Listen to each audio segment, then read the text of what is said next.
So the era of Battlefield 2042 is just about behind us, guys, and I can't say I'm necessarily sad about it either. I mean, hell, if you were around for my live stream earlier in the week, I legitimately uninstalled this game live at the end of my stream, which, to be fair, good riddance that the virus disguised as a game is no longer on my system. I'm pretty happy I was able to get about 100 gigabytes back onto my SSD by deleting this thing. But no, as much as I could spend this whole video just ragging on Battlefield 2042 as we normally could, I think this actually represents a really solid opportunity now to reflect. Reflect on Battlefield 2042's life and what it tried to do, but more importantly, how badly it failed in trying to do it. Because much to the credit of Battlefield 2042, and I do have to give some credit where a little bit of credit is due, it did try a lot of new things. It tried to be different, it tried to push the series in a new direction, it tried to innovate where, at least at the time, the developers thought it could. But what I think DICE at the time really failed to understand when it came to Battlefield 2042 was that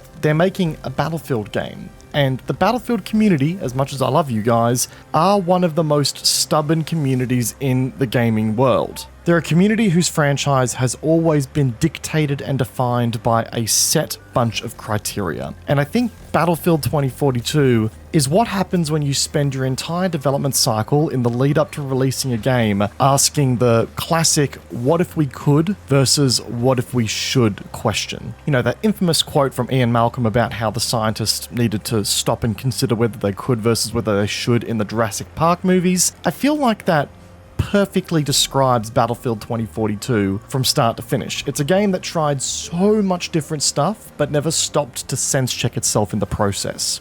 Now, I've always held the opinion that innovation for a franchise has to occur within the confines that would make sense for that franchise. Because to be fair, we've seen the opposite of that occurring as well. I mean, just take one look over at Call of Duty. Right now, Call of Duty Black Ops 7 is currently being coined as Call of Duty Black Ops 6.5 because of how little it has truly innovated from its previous entry. And to be fair, the Call of Duty franchise has been kinda known of doing this for the majority of its lifespan. Yeah, so for me, I always welcome when game devs try new things because it can lead to breakout ideas that change the industry forever, sometimes for the better, but only when they feel like they fit within the place of what the franchise is already known for. And in the case of Battlefield more wholly, the difference in how the innovation really happened for 2042 versus Battlefield 6 even just now is quite the stark contrast. Take Battlefield 6 for example. The game's innovation here comes in the form of new dragging mechanics that directly plays into the game's team play element, improved destruction, which has obviously been a staple of the Battlefield franchise for a very long time, and now the new tactical destruction affords more opportunities for players to leverage destruction for the gameplay element, and of course new movement tech that is grounded in reality but affords some degree of flexibility and utility to players, without being some sort of zoomer shooter Adderall injector simulator type deal, right?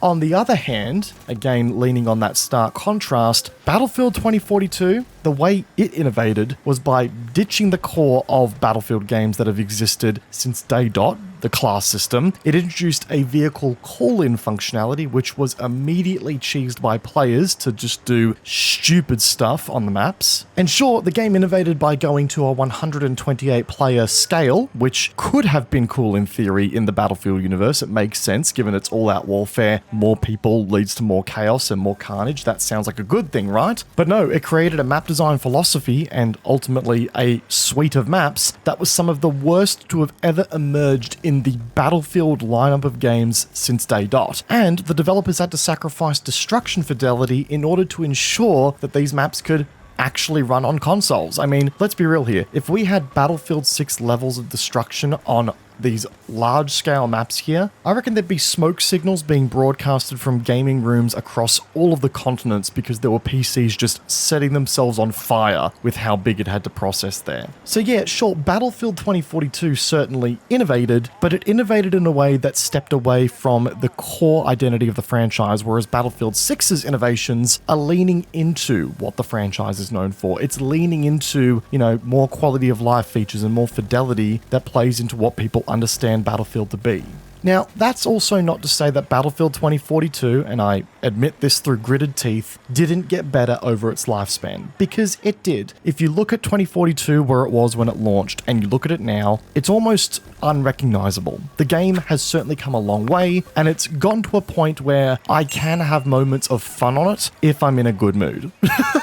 It's a game that, when I returned to it for the Battlefield 6 Cosmetics Pass, it was passable, and it was, you know, grittable and enjoyable. Like, you could tell there had been improvements made. It's also the game where I really started practicing my piloting skills again, and I learned how to use rifle aim in helicopters. So that was kind of cool too, and I give the game some degree of credit there too. However, despite Battlefield 2042 becoming a better game over the years, I do stand by this statement. Battlefield 2042, despite its improvements, never really became a good Battlefield game. It became a tolerable shooter, but the two are miles apart from being the same thing. All the improvements that have been made on top of a foundation and a scaffolding that was broken by design, which meant that, yes, you can polish a turd as much as you want to, but that underlying turd is still going to stink of doo-doo. And that truth reigns supreme with Battlefield 2042. Yes, it's had a lot of the kinks taken out of it, and it's as polished as one can possibly polish something. But it still unfortunately had those cracks in the seams where asbestos is going to start leaking through in 15 years' time, and that's not what you want. So I think that Battlefield 2042 honestly represents a really strong learning opportunity to not just EA and DICE and, you know, Battlefield Studios now, but also to game developers more broadly. If you release a product, it needs to have a good foundation. The polish can be messy. We see a lot of games come out these days that have no polish and are bugged to high hell. We obviously don't want that to keep happening, but as long as the foundation is there, you can fix it. Now, that's not to say I want to see a whole bunch of games coming out that have got great underlying skeletons with no polish on them whatsoever. It's not 2007 anymore. We can't get away with that. But the premise remains the same here. It's a stern reminder that if you need to spend the first real stint of your live service model fixing what you screwed up at launch, then you've already taken so much of the wind out of your sails that by the point you have fixed everything,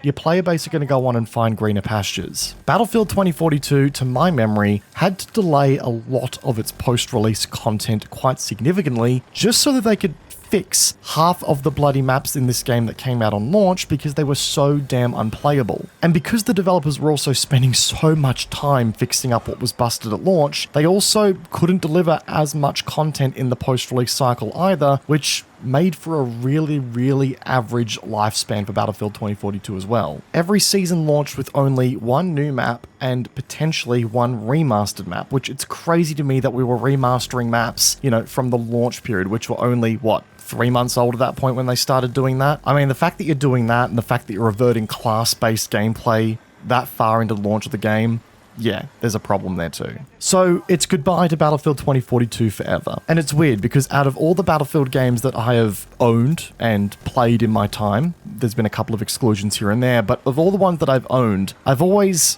had this intent or this wish, if you will, assuming timing worked out, I always had the wish to go back and play older Battlefield games as well. I'd often keep them installed on my system just so I can go back to them one day or another just to experience it again, to get that nostalgia fix. This is probably the first Battlefield game that I've ever owned that I will make the conscious decision to never reinstall. And while on one side of the coin that is a bit of a shame, on the other, I'm very happy to be putting this game into my rearview mirror and never having to touch it ever again. So yeah, good riddance Battlefield 2042, rest in piss. Look guys, if you enjoyed today's video, be sure to backhand the like button. It does go a long way to supporting the channel. We are basically on the eve now of Battlefield 6 dropping, and I would recommend you all get subscribed if you're keen for more Battlefield 6 content, because we are going to be pumping a ton of stuff out to you guys in a very quick and orderly fashion. Leave a comment down below as well, guys. Are you going to miss Battlefield 2042, or are you also happy to see this piece of junk uninstalled off your system forever? Let me know. But until next time, guys, which will be for Battlefield 6, I'll see you guys all in the next one. Take care, guys. Have a good one.